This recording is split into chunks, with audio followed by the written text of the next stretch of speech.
Throughout the history of time, women have both been empowered and exploited in some form of visual media. This is most clearly evident in the presentation of women in art. This short film will look at how these ideas of power and gender are reflected in the film Jackie Brown. This documentary will be comparing these films with two paintings, Olympia by Manet and Sleeping Venus by Giorgione, concentrating on how these women are displayed in their roles in the context of each painting. By comparing these paintings with the film, we are able to gain a new insight into the presentation of women in visual culture. This is The Pervert's Guide to Empowerment. Taking reference from the 2012 film The Pervert's Guide to Ideology, this short documentary will look at the presentation of women in film and art, and how they can be both empowered and exploited. This film will be using the same framework as the film discussed, focusing in on an idea and then taking out films and referencing scenes in those films to solidify our own understanding of that idea. The first film we are going to look at is the 1997 flick Jackie Brown. It is a crime thriller film written and produced by Quentin Tarantino and is an adaptation of Elmore Leonard's 1992 novel Rum Punch. It's the first adaptation from Tarantino and stars Pam Grier in the title role. The primary scene in the film shows Robert De Niro and Samuel L. Jackson watching a recording of a gun program with an unnamed female out of shot. Ordell, who is played by Jackson, asks for a drink from the unnamed woman, ordering her to get both him and De Niro's character a glass. This scene is linked back to Sleeping Venus, as both present women in a disempowered role, used for their sex appeal and general presence. Her face is completely obscured to the viewer, as in the painting. She is an unconscious being, void of any personality and thought, simply used to follow orders. Made in Austria. Now, my customers don't know shit about it, so there ain't no demand for it. But baby, I really could use me some more ice. Hold up. But let me tell you though, man, you put this bad boy in a flick, every motherfucker out there want mine. I'm serious as a heart attack. When them Hong Kong flicks came out, every nigga in the world had to have a 45, and they ain't want one, they want two, because all them niggas want to be the killer. But what them flicks don't tell you, and what they don't know, is that a 45 got a serious fucking jamming problem. Now, I try to steer my customers toward a 9mm, because it's damn near the same weapon. I ain't got half the jamming problems, but you know how them niggas is out there. You can't tell them shit. They want a 45. The killer had a 45, they want a 45. The painting, one of the last works by the artist, portrays a nude woman whose profile seems to follow that of the hills in the background. The nude portrayed is sleeping, unaware of being observed, and, viewed by some as being heavily exploited due to the fact that she has her eyes closed and arm up, thus open and sexually vulnerable. She is used as an object of desire, just as the woman in the film is used as a waitress.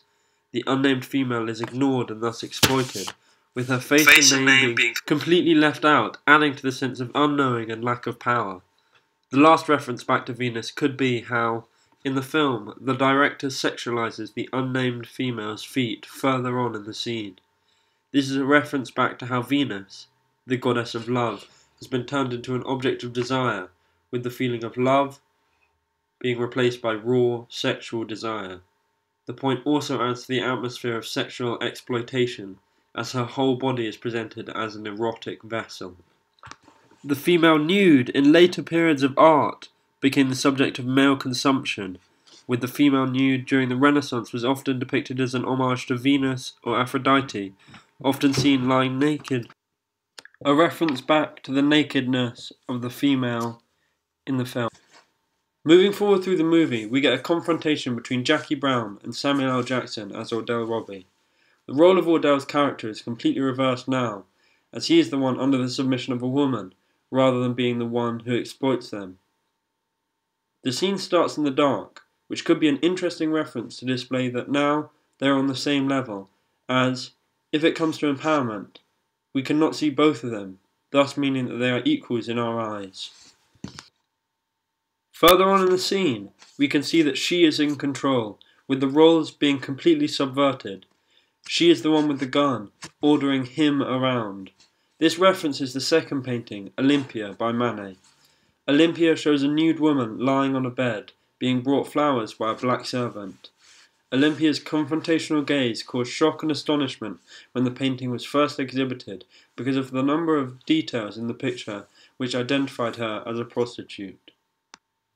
Many art critics have debated whether the female nude is empowered or exploited. This documentary will take the stance that the nude in a film is empowered but not exploited. This is because of the nature of her confrontational gaze, which subverts the male gaze, almost ordering the viewer around due to the power of the stare, just as Jackie orders Ordell around in the film. It was also said that the director of the film, Tarantino, based lots of themes in the films on the idea of blaxploitation movies and the whole scene in cinema history.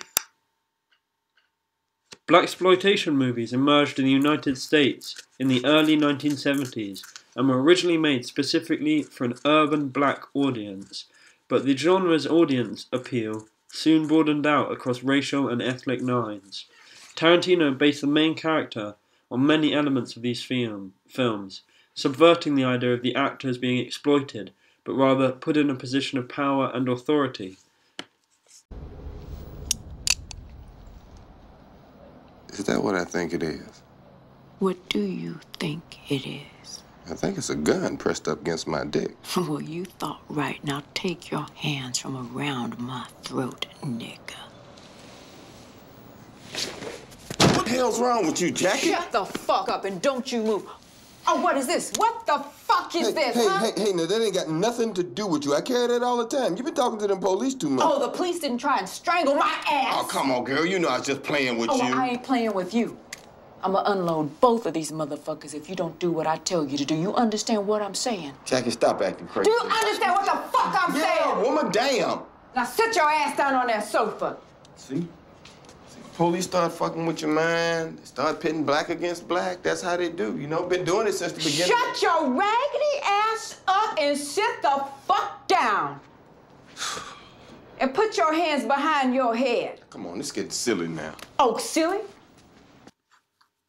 Jackie Brown displayed the same ideas in the two scenes that we looked at, as both the paintings did, but it is interesting to view them as two different forms of media, both connected, through the nature of empowerment and exploitation.